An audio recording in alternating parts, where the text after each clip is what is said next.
So we've got this pattern here, this Sunflower Spur Strap pattern, available on my website, swingingspade.com. This is the other one that I've already carved up. So this is what our end goal looks like by the end of this video. I've got this one. It's been casing up overnight. I do prefer to have case leather rather than just wetting it right before I tool it. I did just spritz this a little bit more because it wasn't quite wet enough, but I do like to have moisture throughout the thickness of the leather when I get started, so I feel like I can do that best when it's been casing up all night. So that's ideally, if I have time, then I'll wet it, stick in a bag overnight the day before I'm going to tool it. So we'll start off by just lining these up on here.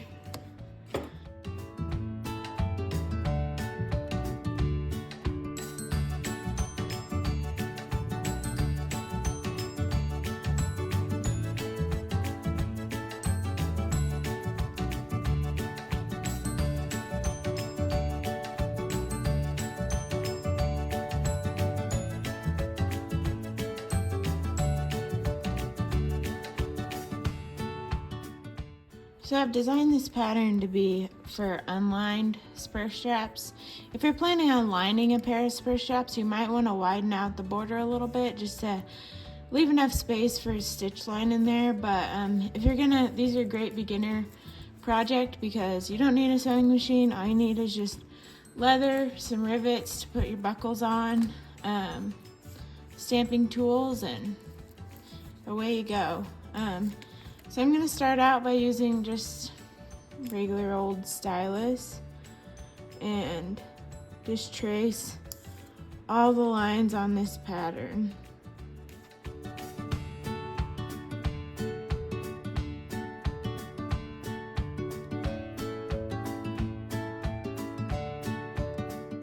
And you can see in some spots in this pattern, like right here, this petal goes over the top of that hard cut border, and this scroll does, and this petal, this scroll. So I kind of like to just let it overhang just a little bit to make the pattern look a little more interesting.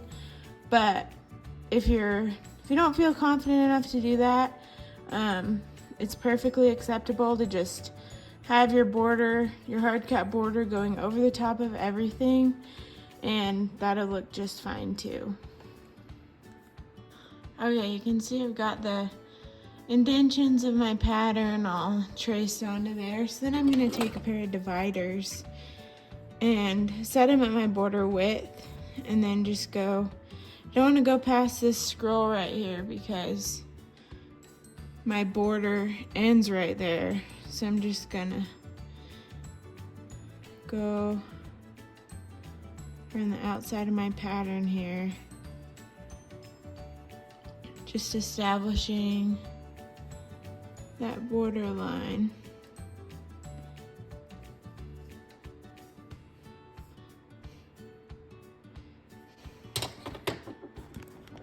And it looks like my pattern got a little close to my edge right here.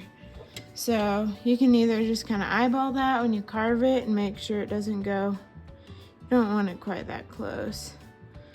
Or you can take your stylus and come back in and just adjust those lines to make sure they don't get too close to the edge there.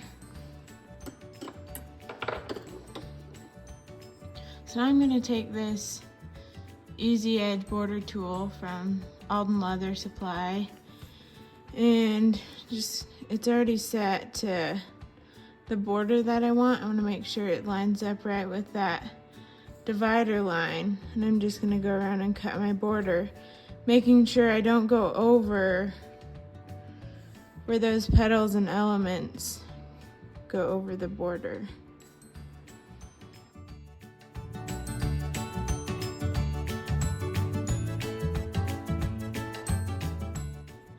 So now I'm going to take my swivel knife. Got this one from Mr. Gordon Andrus. but there's a lot of good swivel knives out there. So just find one that you like and make sure it fits in your hand good, and then just practice, practice, practice. So I typically like to start with carving the elements that are on the top. So I'm gonna start with this sunflower because it's predominantly on top and the biggest element in the pattern.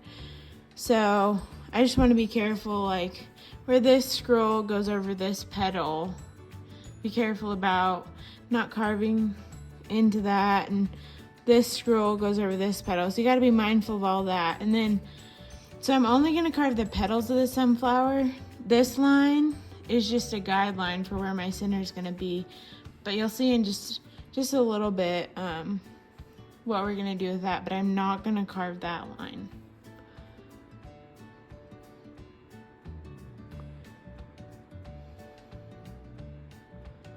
So at the tips of these petals, whenever I have a pointy petal, I don't carve all the way to the tip. I'll leave a little bit of space between this line and where this line starts.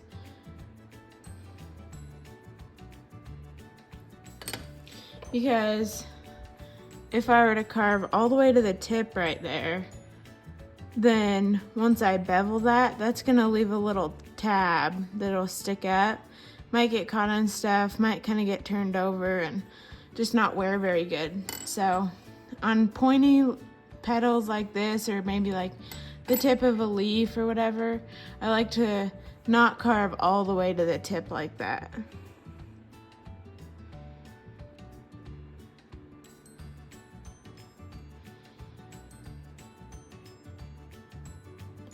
So you can see on that one too, left just a little bit of space.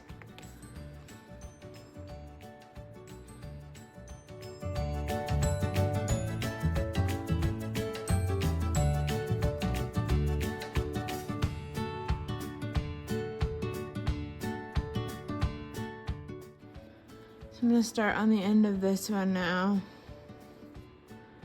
When you're doing long curves like this, then it's good to turn your work like I'm doing. Once you get into bigger stuff like saddle rosadero or a seat or even like a padfolio, you might not be able to. So it's good to practice doing stuff without turning it. But when you're first getting started, and even if you've been carving for a while and you're just doing something little, it's good to turn your work.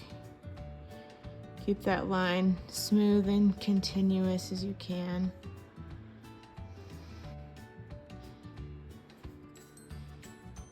You can see how on the ends of these lines, they're heavy, and then as they get to the end, they kind of fade out. You want it to taper out to nothing on the ends of all these lines.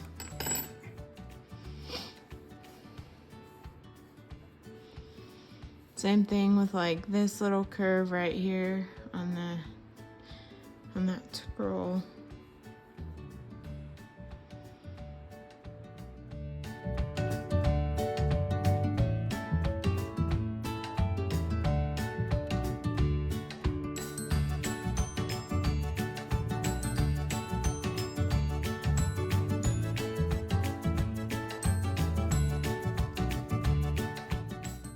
See how that one? That's a continuation of this line. It kind of hid behind the border between here and here, but at the end of it, I tapered it out to nothing. I'm gonna do the same thing right here. Say there's another little sticker right here. This is gonna be that line. So you kind of want to envision what's outside of your border so you can still respect what those elements are going to be, and then where they show up within your design, you want to make sure that you represent them correctly.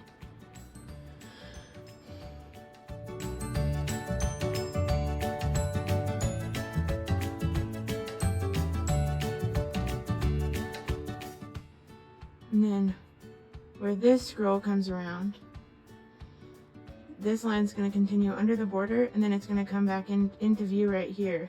So that's what that little line is.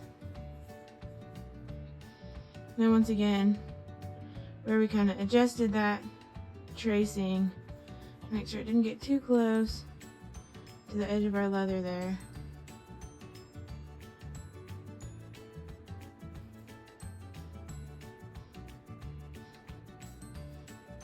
Even though you can't see where these lines terminate because they go behind the flower, you still want to be softening your pressure as you go down these lines so that they, just to give the illusion, kind of like how these terminate, just to give the illusion that you're that they all kind of flow together.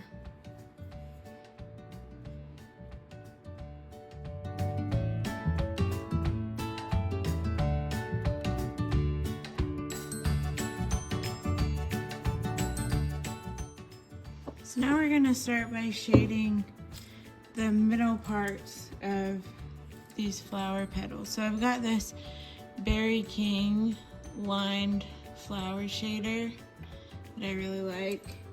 And one thing that really helps me when I'm doing stamping type stuff, this is just a little bean bag, but it's filled with BBs, so it's pretty heavy. I like to put it on my project so that because you do a lot of moving with your shaders and your bevelers and all that kind of stuff, and it just keeps your leather kind of where you want it to stay. So kind of like with these lines that we carved with a swivel knife, it's really important with shaders and a lot of different tools really, that as you use them, you soften your pressure, just kind of tapers out as you move along wherever you're shading. You don't want real choppy, like start and stop.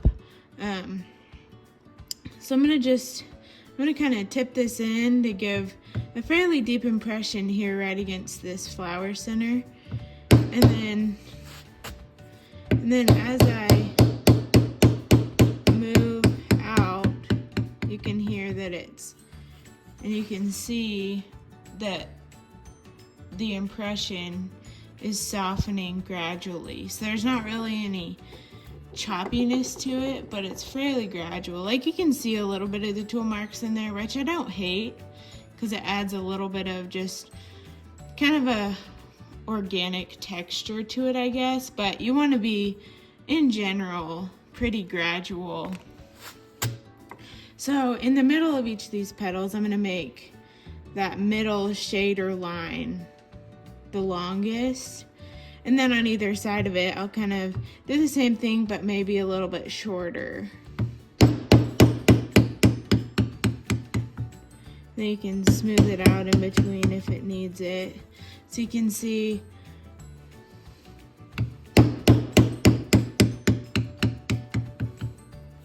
that the shader marks kind of mimic that almost triangular shape of the tip of the petal. So that's why that middle one I want to be longest.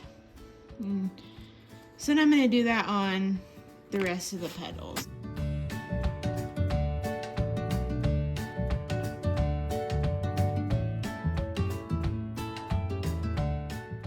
So you can see some of these petals, some are pretty straight, like this one's pretty straight, but this one has a little bit of a curve to it. So you can see it kind of curves this way a little bit. So I want my tool to respect that curve.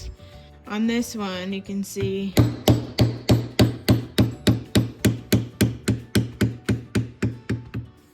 I added a little bit of curve to that tool mark. And then the other ones I do are going to follow that same contour.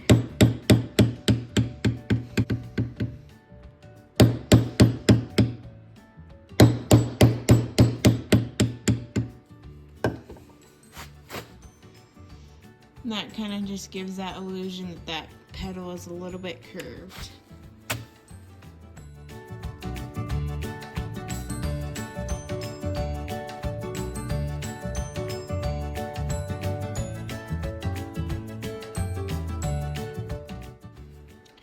So now you can see that flower is starting to take a little bit of shape and dimension. Now I'll show you how I like to do the centers on these sunflowers. At least these days. Seems to change a decent bit.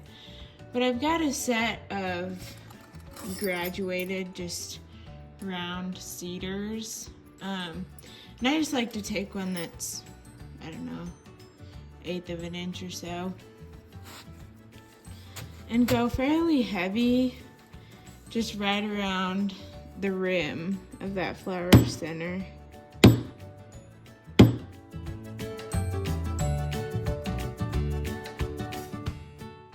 And then I'm gonna do another row just inside of it, but I'm gonna go a little bit lighter on the impressions because a flower center is naturally kind of domed.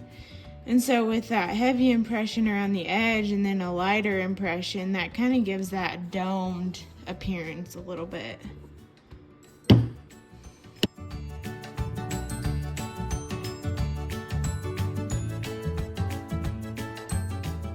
So you can see there's not a ton of difference between the outside and more inside row, but that inside row is just a little bit lighter.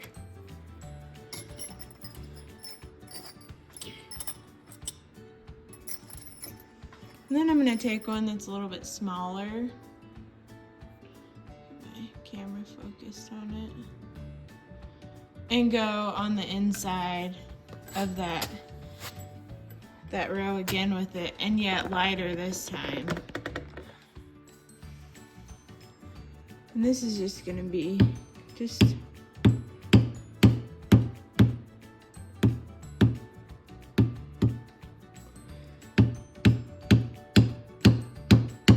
kind of a suggestion of the little seed centers that you'll see in the middle of a sunflower.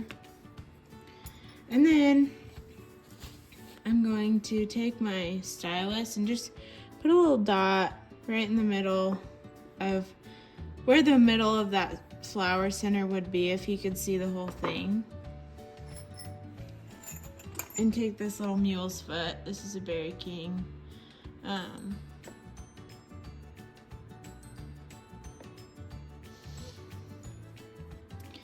I'm gonna go around with this side of the mule's foot toward the center. The reason I made that little dot is so that I can just kind of make sure that it's continually facing so that it looks centered and round and we don't get all cockeyed. And I'm kind of going to tip it toward the toe because I don't want the entire impression. I just want a little bit of it. So I kind of tip it toward the toe to keep it kind of small. Then you can see how they're all kind of pointing to that middle mark that I made. That's what our sunflower looks like. There's a lot of different ways you can do a sunflower center, and I'll probably change mine by next week, but that's how I'm doing it today. Next, I'm gonna take this little Berry King petal stop, and I'm just gonna, facing with the big end toward the flower center, I'm just gonna line up this little tail right in my swivel cut lines between those petals to kind of delineate between the petals and that flower center.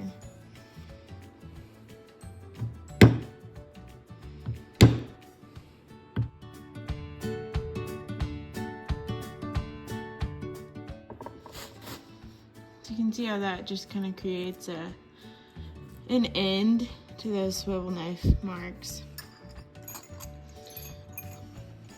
Then this is a Berry King checkered beveler. We got a couple different sizes. If you're gonna spend money on tools, there's some things you can get by without spending a lot on, but good bevelers, in my opinion, are some of the most important things for smooth and consistent tooling. Yeah, so these are These are, like I said, the checkered bevelers from Berry King. I don't remember how steep they are. I think they're just regular steepness. Usually I start by going around my hard cut border. When you're first getting started, it's hard to remember which side you want to bevel on.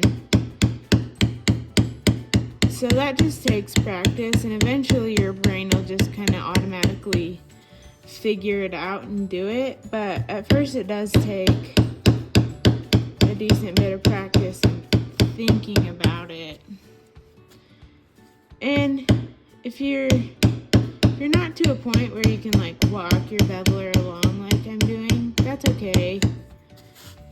Everybody starts out just doing this. Smooth it a little bit. The thing with that is, in order to get consistent beveling, you want to make sure that you overlap your, like, see, I'm not even doing that good, but you don't want too much space between one beveler track and the next, otherwise you will get those ridges between them. So that's important. But yeah, if you just start out by just doing it this way,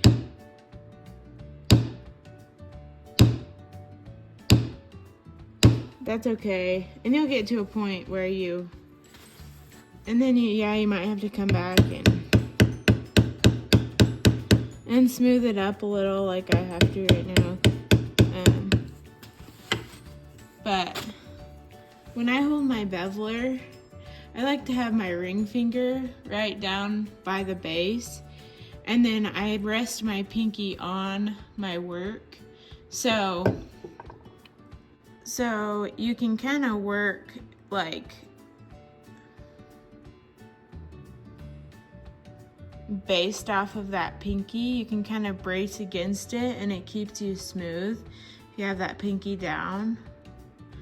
Some people will hold it way up at the top like this and then try and bevel, and it's hard to be smooth like that. So if you can kind of be resting a finger or two on the leather and just walk it along. Don't be in too much of a hurry or you will get those chatter marks.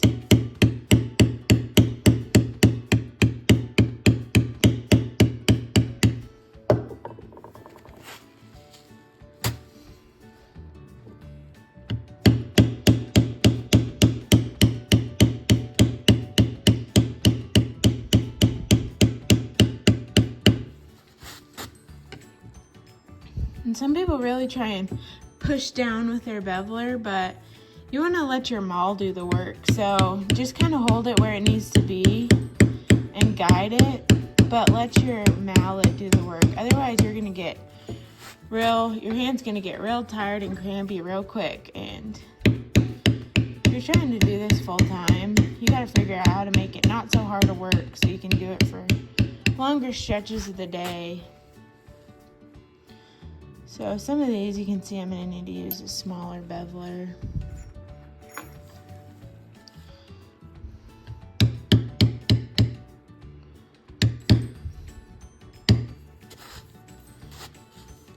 A couple little sections over here.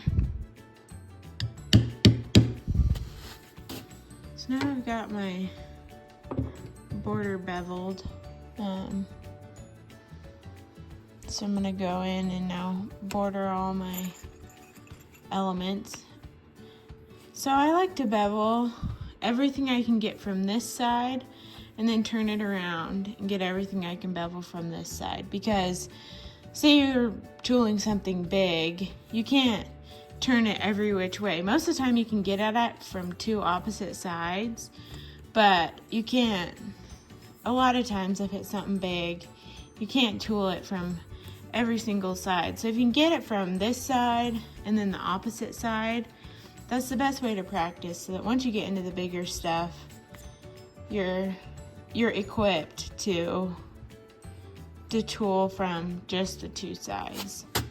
So I'm going to start again with this flower, everything I can get from this side, because it's kind of the big element that's primarily on top. And where that petal stop is, I'm going to just bevel right into there, so you can see that bevel line just goes right into that petal stop. And you want your beveler to respect your swivel knife lines. So like I was saying, I leave a little bit of a gap at the end of my petals. I want to do the same thing with my beveler. So I don't want to bevel past there. And like on these lines that taper out, I want to bevel heavy where the lines are heavy and taper out and bevel real light where they get light, and just make it a nice gradual transition. And you'll see that as I bevel those parts.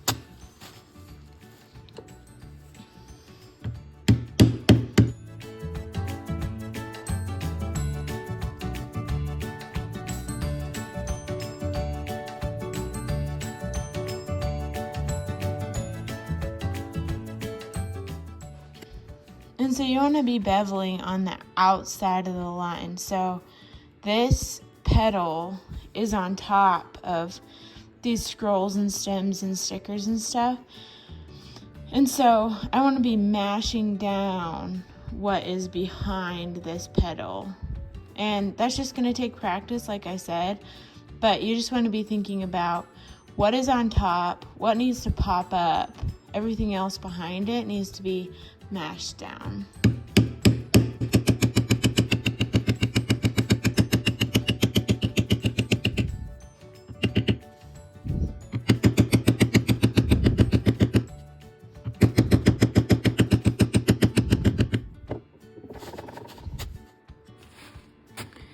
So I've got everything that I can bevel from this side of the flower done. So now I'm going to start in on all these background scrolls and stuff. And so this scroll, grab my little pointer, this scroll is on top of this stem, and this stem is on top of this stem. This stem is on top of this little chunk of background right here. So I am gonna bevel on this side of this little stem, just on the top here, but this one is gonna be beveled in respect to this stem. So you'll see as I go along a little better maybe. So I just beveled just to there, and do the same thing on this one. And then this scroll's on top, so I'm gonna bevel this direction.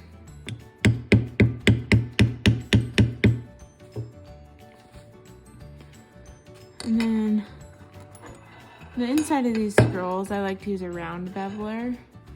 This is a round beveler. I don't know what it was, but I just used a file and made it into the shape that I wanted to do what I want it to do. Yeah, like I said, not sure what it was before, but if you have stamps you don't use, it's not too hard to just take a file to them and make them do what you want them to. And then that leaves your nice round lines, nice and round. A square beveler, trying to get it to fit in there, is gonna flatten those lines out pretty good, so round bevelers are real handy to have around.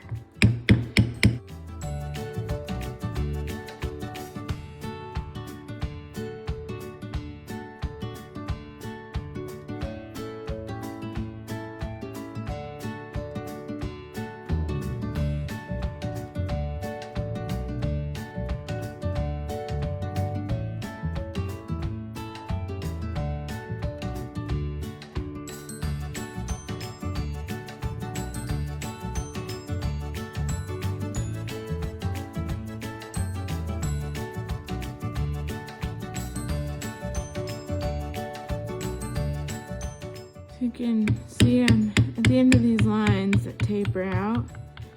I taper out and you can see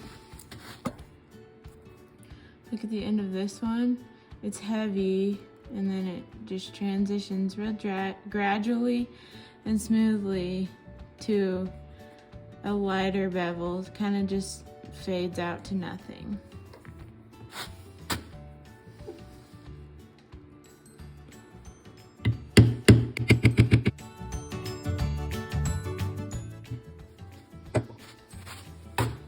Now I think I've got everything beveled that I can get from this side.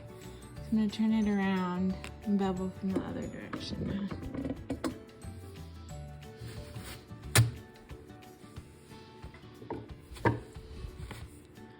Start with the flower once again.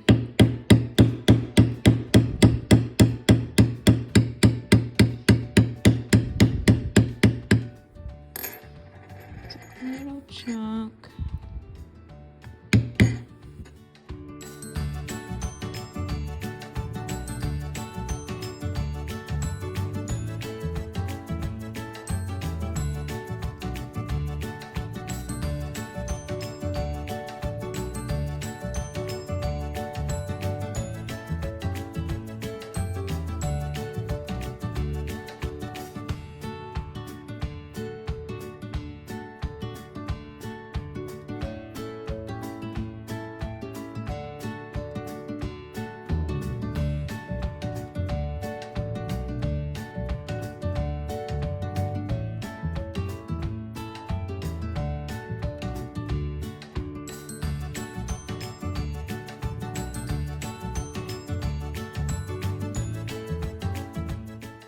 So next I'm going to take this Berry King bar grounder tool. It's just basically a line of little dots and do all my background. So I typically just start at one end and work my way to the other.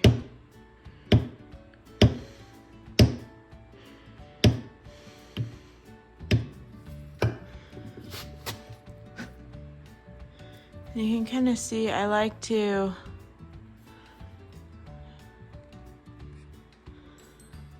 get them right up next to each other, but not necessarily overlapping.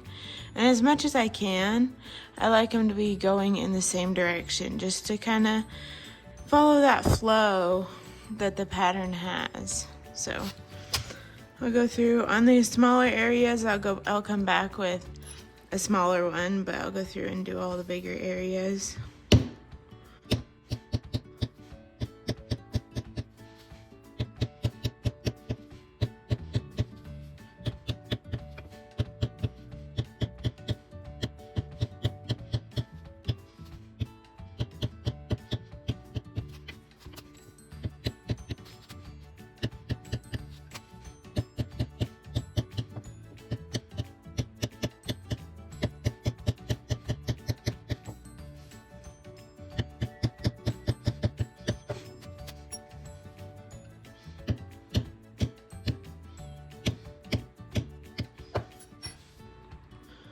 Next, I'm going to take this Berry King Smooth Fun Thumbprint, and I'm going to use it to shade this sunflower. So what I like to do is kind of just follow the edge of these petals. And then once again with this tool, you're also going to fade it out as you move along, similar to the beveler and everything else, kind of.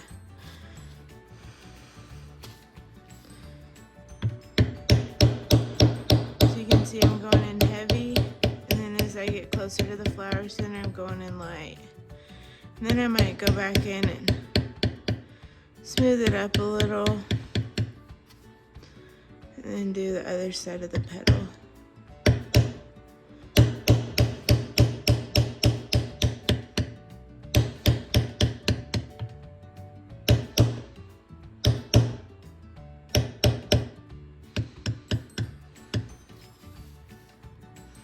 And just do all the petals like that.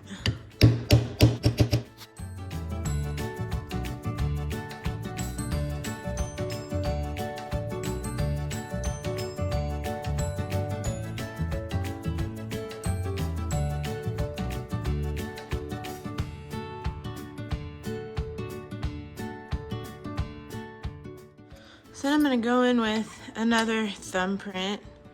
This one is another one I just made myself. It was something else and I ground on it to make it the shape and size that I wanted.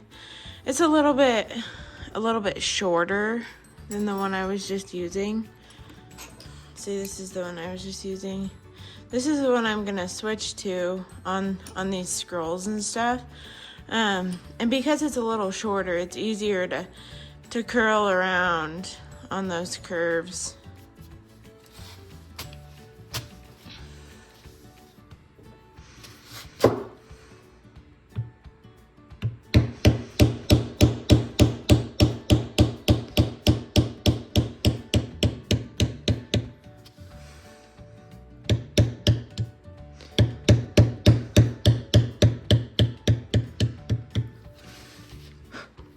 And you can see I'm kind of going heavy in on the end of this scroll and then tapering out as I go up.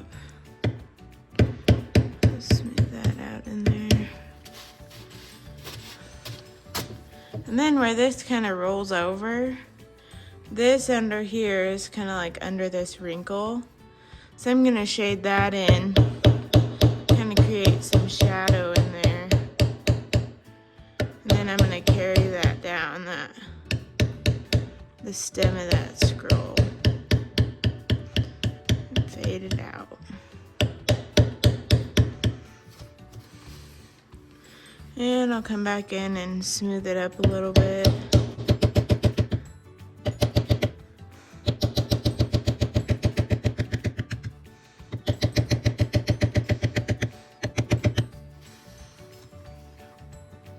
And just keep going down along these stickers and vines.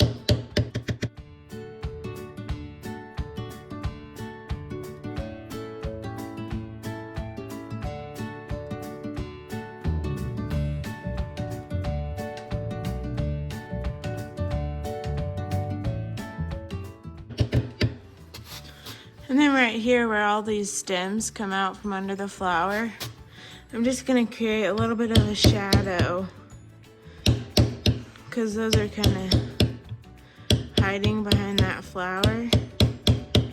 So that's going to help create some contrast between the flower and the stem and give the illusion that their shadow or that flower is casting a shadow on those stems.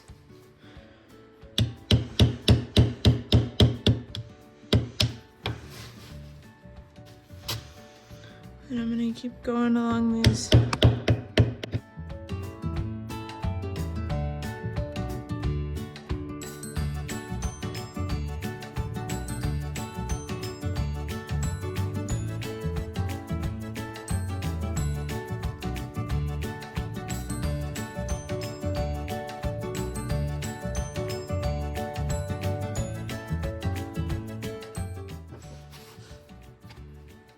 Okay, next I'm going to come in with this little veiner and I'm going to just create some flow on these scrolls.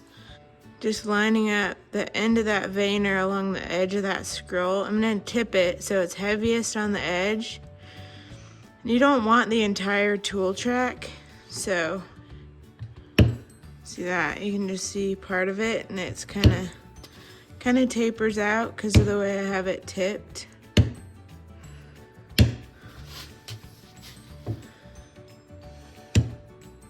And then as I go along, I'm going to get lighter, kind of just fade it out. And then I'm going to do a similar thing here under here where it's coming out from under this scroll.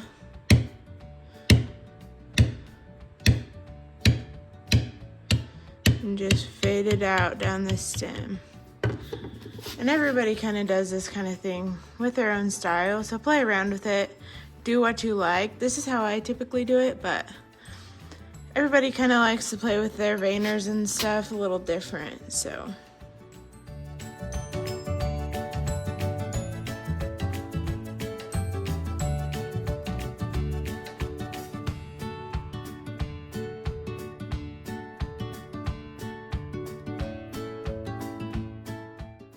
You can see that just adds a little bit of interest, a little bit of flow on those scrolls.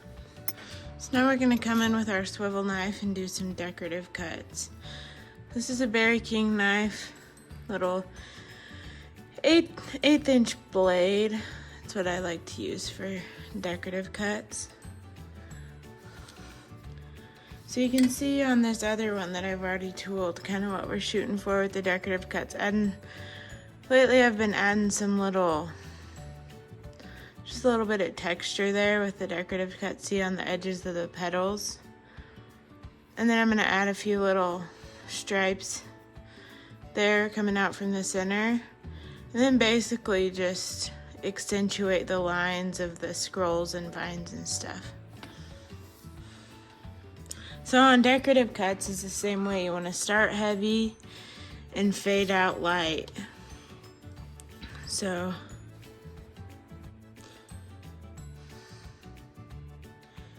heavy to light, and then on these I go back in heavy just to add that little bit of texture in there.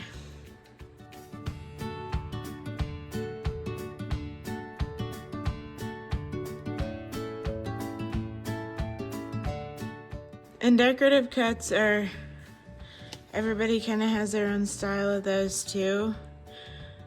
Kind of once you get your style established, your decorative cuts will kind of take a shape of their own. So just play around with those too. Figure out what your style is and what you like and run with it. There's not a lot of rules when it comes to decorative cuts. You just want to focus on respecting the main form of whatever element it is that you're carving. So these follow the edges of those petals. And then when I come out from the middle, they're gonna follow the same curve of the petal. See, this petal is curved up this way a little bit, so my decorative cuts are following that line.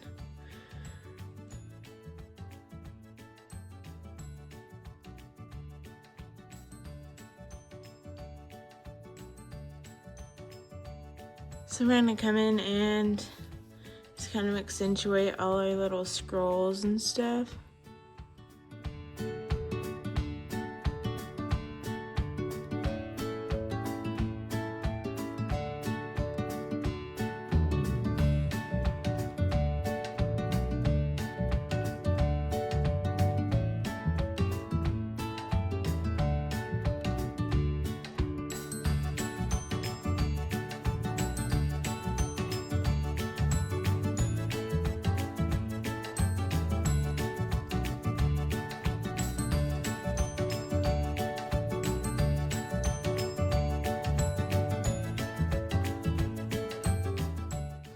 There we go.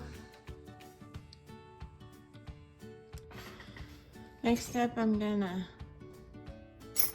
work on this other end of the spur strap. So I'm gonna make sure and trace this part because we can't get that with the dividers. So that'll give us a line to know where our border is gonna be on that end. And then just trace all the lines.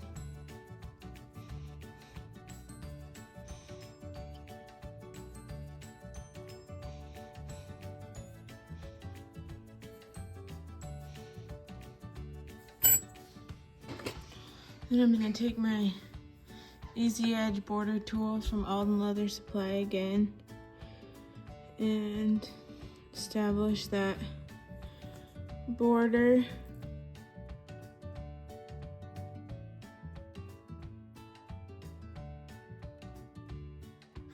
Now I've got my Red Ox brand swivel knife. Come in and finish that border line.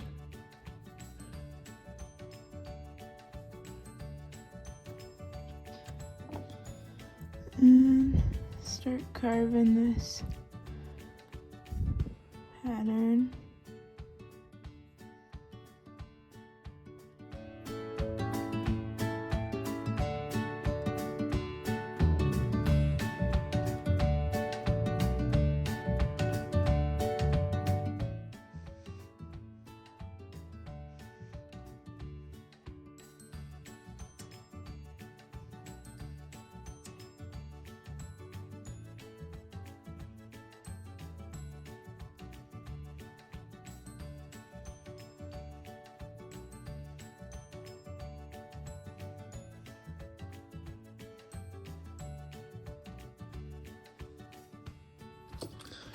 So I'm gonna come in with this Berry King checkered beveler again.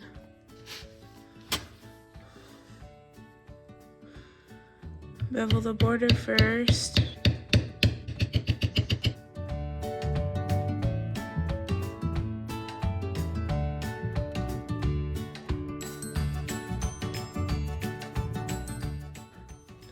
If you have a hard time keeping your beanbag on something little like this, you can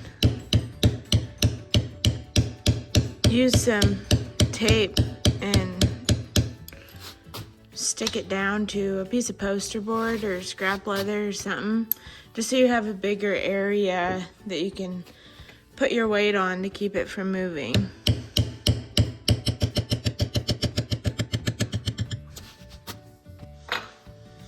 Take my round beveler.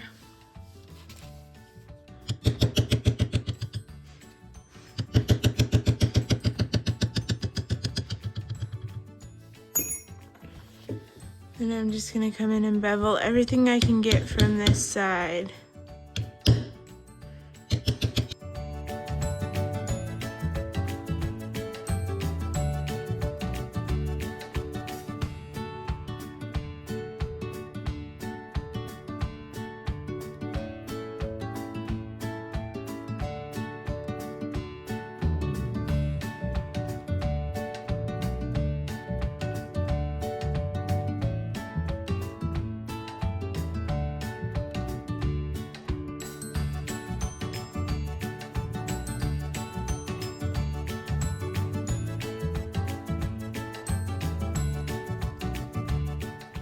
Okay, now that we've got it all beveled, I'm gonna come in with that bar grounder again, that little guy.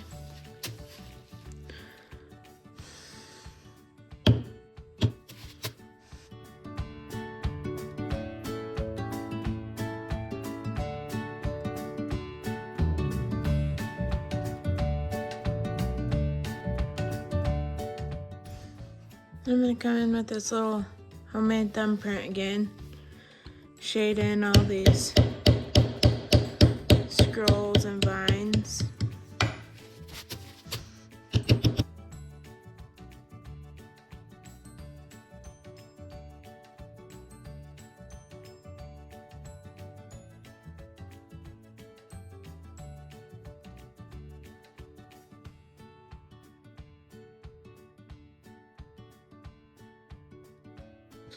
And then back to this little veiner. Go right around my scrolls again.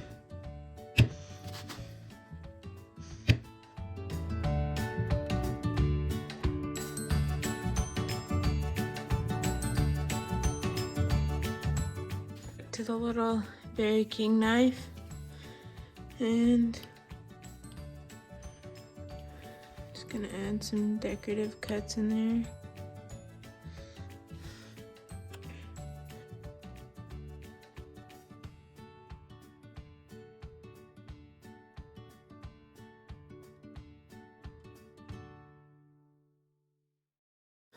There we go.